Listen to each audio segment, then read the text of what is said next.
Selamat sore, jumpa lagi dalam KPA Online Jemaat Tamrin bersama saya Sandy Sopakua.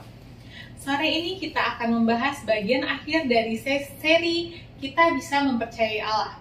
Materi yang bersumber dari Surah Nubuatan ini, untuk bagian kali ini diberi judul Seperti Apakah Allah Itu. Sebelum memulai pelajaran kita, mari sama-sama kita berdoa. Bapa kami di surga, terima kasih Bapa atas berkat-Mu hingga sampai pada hari ini. Sekarang kami akan memulai pelajaran-Mu ya Bapa yang merupakan seri terakhir. Berkatilah dengan pelajaran ini kami dapat lebih memahami tentang-Mu, dapat lebih dekat lagi kepada-Mu ya Bapa. Terima kasih Bapa sudah mendengar dan menjawab doa kami, dan nama Yesus sama penebus kami, amin. Dalam Alkitab, Allah menceritakan kepada kita siapakah Dia dan seperti apakah Dia. Pola apakah yang Allah gunakan untuk menciptakan manusia? Maka Allah menciptakan manusia itu menurut gambarnya.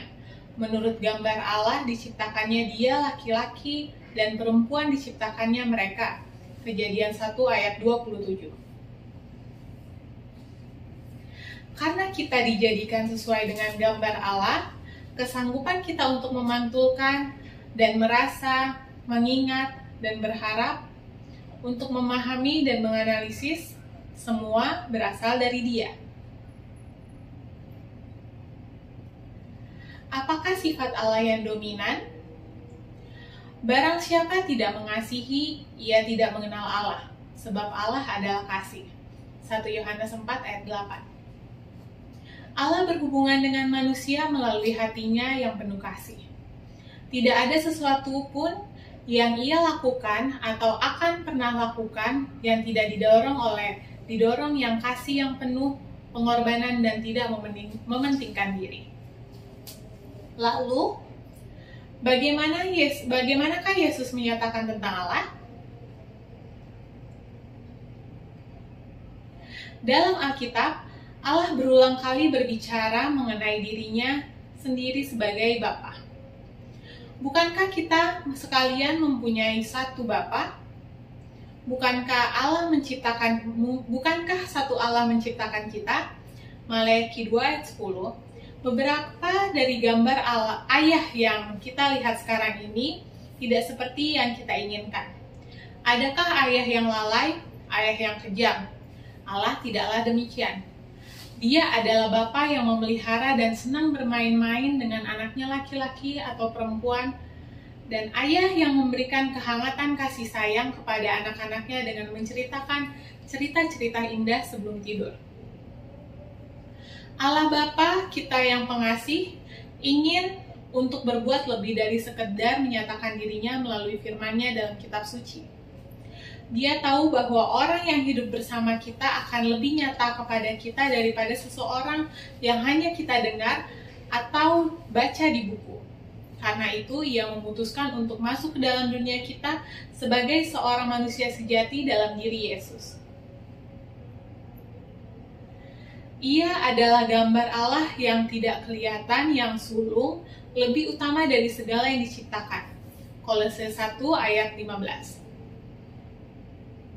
Jadi bila Anda melihat Yesus, Anda telah melihat Allah. Ia turun setara dengan kita. Ia menjadi seperti kita, sehingga Ia dapat mengajarkan kita bagaimana untuk hidup dan bahagia, agar kita dapat melihat bagaimana Allah itu sebenarnya. Yesus adalah yang kelihatan, adalah Allah yang kelihatan. Ia sendiri berkata, "Barang siapa telah melihat Aku, ia telah melihat Bapa." Yohanes 14 ayat 9. Sementara Anda membaca kisah tentang Yesus dalam 4 Injil, 4 buku pertama dari Perjanjian Baru, Anda akan menemukan gambar yang mempesona mengenai Bapa kita yang di surga. Seorang nelayan yang kasar dan puas diri membuang jalannya untuk mengikuti Yesus. Anak-anak kecil bergerombolan menerima berkat-Nya. Ia dapat memberikan penghiburan kepada orang-orang berdosa yang paling putus asa dan melucuti orang munafik yang merasa diri paling benar. Ia menyembuhkan segala sesuatu dari kebutuhan sampai yang penyakit kusta. Dalam semua perbuatannya, Yesus menunjukkan bahwa Allah itu kasih. Ia memenuhi kebutuhan manusia dengan satu cara yang tak pernah dilakukan seorang pun sebelumnya, atau sesudah itu pun. Pernyataan kemuliaan yang terakhir dari Yesus mengenai Allah itu terjadi di salib.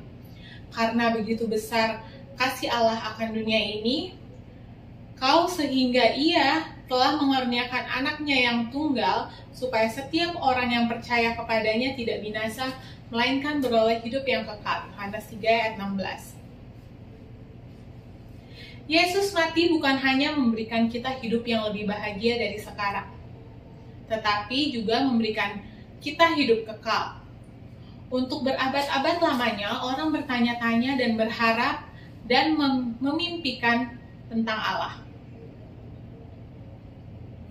Mereka melihat hasil pekerjaan tangannya di angkasa dan di alam yang indah.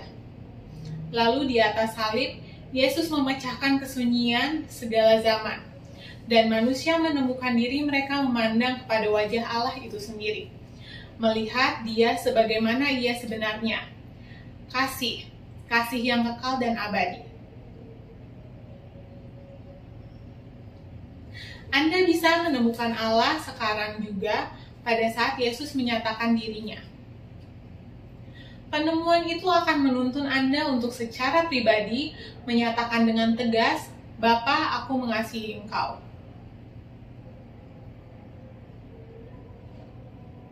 Demikianlah seri pelajaran kita. Mari sama-sama kita berdoa. Bapa kami di surga, terima kasih Bapa atas berkat-Mu hingga sampai hari ini. Tadi kami sudah belajar tentang firman-Mu ya Bapa, di mana Bapa mengasihi kami sehingga mengutus Yesus dan mengorbankan dirinya sehingga kami dapat berkumpul bersama-Mu nanti dalam kerajaan surga ya Bapa. Kiranya dengan firman ini kami dapat lebih dekat kepadamu sehingga kami dapat berlaku lebih baik lagi ya Bapa. Terima kasih Bapa sudah mendengar dan menjawab doa kami, dan nama Yesus Tuhan penebus kami. Amin. Baik, sekarang seri kita sudah selesai. Kita kembali di pelajaran berikutnya. Tuhan memberkati.